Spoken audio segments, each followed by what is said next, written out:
Good day mga kababkada. Kamusta na kayo? 2024 na. Huwag na huwag kang papayag na likers or followers ka pa rin dito sa TikTok o sa anumang social media. Alam nyo bang marami nang kumikita? Ang puhunan lang dito ay sipag at tiyaga, 'di ba? Katulad sa Facebook, pwede kang mag-reels. Marami na pong kumikita sa reels sa pagla-live, 'di ba? Kailangan lang talaga masipag ka. Sa TikTok naman, isa 'yan sa natuklasan ko. Ang TikTok affiliate, ang kailangan mo lang ay 1,000 followers. Pwede ka nang kumita dito. Pwede ka na mag-promote ng mga products, pwede ka na makakuha ng mga libreng produkto galing sa mga TikTok shop. Kung masipag ka, bagay na bagay ito sa'yo. Hindi ka maglalabas ng pera.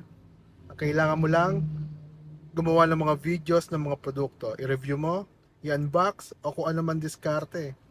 Yan. Napakasarap maging TikTok affiliate mga kababkada.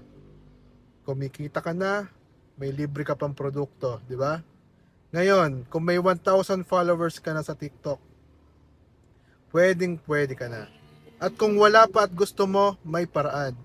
Abangan nyo po yung susunod kong video. Ituturo ko sa inyo kung paano maging TikTok affiliate nang wala pang 1,000 followers. Salamat mga kababkada. See ya!